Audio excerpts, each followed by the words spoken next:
ndokuchikanzai zvakare vana vaMwari kuchirongwa chedu chamazuva ose kunai pastor. Mufaro wangu kunge ndinge ndinemi zvakare tiri kuzama kubatsirana kupindura mibvunzo yatiinayo ingapinduruke neumbo huri mukati mebhaibheri mumaminitsi mashomanane. Saka muchaona kuti dzimwe nguva tinogona kuita musiya paduku nekuda kwemaminitsi atiinawo, asi mukaona zvisina kunyatsojeka, sunungukai always kutumira zvakare mibvunzo inoteererana nezvimwe zvatinenge tatsanangura kana zvisina kunyatsojeka, yatinoti ma-follow up questions. Musatya, even mibvunzo mitsva tumirai. Even imwe munofunga kuti yakamboitwa mukaipotsa Tuesday, kana iri padhuze tinoiposta zvakare, kana yakure tinotanga zvakare kupindura. Asi tora kutenda vazhinji vari kuramba vachitumira vamwe mibvunzo iyo, nevazhinji vari kuramba vachitumirawo zvakare mibvunzo pachirongwa chedu. Mubvunzo wanhasi watira kupindura uri kuti iyo, konai pastor, Garden reEden rakaendepi mushure mekutadza kwaAdam naEve? Ndiyo nyika yatiri here, uye muti woupenyu wacho ndiwo watichadya here kudenga? Saka pabvunzwa zvinhu zviviri, Garden of Eden neThe Tree of Life. Saka mubvunzo wokutanga uri kuti Garden reEden rakaendepi after Adam naEve vatadza? Genesis 2 vhesi ya8 nevhesi 15 inotiudza kuti chii chakaitika, kune kwarakaenda here kana kuti rakaramba riripo. Genesis 2 vhesi 8, and the Lord God planted a garden eastward in Eden, and there he put the men whom he had formed. Apa pfungwa yatiringoda iri kutaura kuti, because angati Garden reEden ndiyo here nyika yatakagara earth, kutorawo kuti earth haisiyo Garden of Eden, because parunzi Mwari apedza kusika akazoplanta a garden east of Eden. Kune kwaitonzi kuEden kumabvazuva kweEden Mwari akabva aplanta a garden. Saka garden remuEden igarden raitwa paearth, kwete kuti ndo raiva earth. It's not the earth but raiva paearth. Okay, imwe vhesi inotsigira izvozvo ivhesi ya15 yachapter 2 iyoyo inoti iyo, and the Lord God took the man and put him into the Garden of Eden to dress it and to keep it.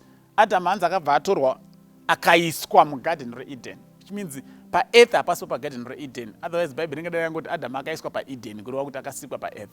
Saka Eden inowanikwa paearth, kwete kuti Eden ndiyo earth. Eden haisiyo earth, Eden inowanikwa paearth. Chapter 3 yaGenesis verse 23 ndofunga kusvika pavhesi ya24.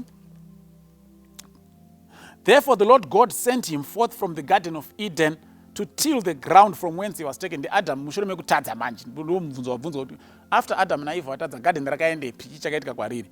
Saka zvinonzi God sent forth men from the Garden of Eden, which means Adam akaburitswa muGarden reEden. Verse 24, he drove out the men and he placed at the east of the Garden of Eden cherubim and a flaming sword which turned every way to keep the way to the Tree of Life. Saka Adam naEve vakatoburitswa mugarden mushure mekunge vatadza, vachibva vanogara nechekumabvazuva kwebindu. Hanzi Mwari akabva aisa ngirozi dzairinda nzira yekuti vasadzokerezve kuti vasvikire muti woupenyu. Kureva kuti mushure mekunge Adam naEve vatadza, hapana chakaitika kubindu reEden, rakaramba riripo. Ivo vakangobuda panze vachitoona ngirozi dzanga dzaiswa naMwari dzichichengeta nemunondo uya waipenya moto, vachitoona kuti apa pabindu apo ndo pataimbogara. Imwe evidence inotaridza kuti bindu rakanga richingoripo even mazuva akazozvarwa wanaCain. Mukaenda pachapter 4 yaGenesis vhesi ya16 inoti, and Cain went out from the presence of the Lord and dwelt in the land of Nod on the east of Eden. Saka even mazuva abarwa Cain achitokura achizobvawo pana vabereka achienda nechefurther east, Eden yanga ichingoripo. Saka mubvunzo ungatozopindurwa ndoti saka chichakazoitika nemhaka ina nhasi tisingaioni Eden? Tinodayira kuti pakaparadzwa nyika nemvura ndo pakaparadzwa bindu reEden. Otherwise before the flood the garden was still there. Raingovapo ngirozi dziripo dzichirinda kuti vasadzoke kunodya muti woupenyu. But definitely pakaparadzwa pasi rose nemurowe wenguva yaNoah, the garden was not spared. Then pabvunzwa kuti muti woupenyu wanga uri mugarden wataurwa pachapter 3 verse 24 ndiwo here watichazodya munyika itsva? Mhinduro inogona kuti hongu kana kwete. Unogona ngo uri iwo, kana uri iwo zvinoreva kuti before the flood Mwari akaubvisa paearth. Okay, kana uri iwo. Kana usiri iwo zvinoti Mwari achasika zvomwe muti woupenyu wakangofanana newokutanga, because Bible rinoisa pachena kuna zvakazarwa 22 verse 1, 2 na14 kuti kunenge kuine muti woupenyu munyika itsva nedenga itsva. Saka chatisiri very sure hedu ndechekuti ndiwo here exactly wakanga uri muEden kana kuti ndeumwe. Kana uri iwo, then the only plausible explanation ndeyekuti Mwari akaubvisa paearth usati waparadzwa nemurove ubva waenda kudenga. Kana usiri iwo, Mwari achasika umwe, hapana chinomutadzisa kuita izvozvo. Revelation 20, chapter 22, sorry, chapter 22 verse 1 and 2. He showed me a pure river of water of life, clear as crystal, proceeding out of the throne of God and of the Lamb. In the midst of the street of it, and on either side of the river, was the tree of life, which bare 12 manner of fruits, and yielded a fruit every month, and the leaves of the tree were for the healing of the nations. Verse 14.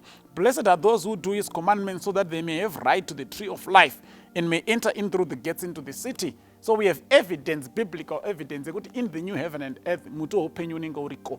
Chatisiri very definite ndechekuti ndiwo exactly iri wanga uri paEden. Kana uri iwo, Mwari akaudzura usati waparadzwa nemurove. Kana usiri iwo, Mwari achasika zvoumwe muti weupenyu unongosevha purpose yaifana kusevhwa newokutanga mubindu reEden. Mwari atikomborere. Amen.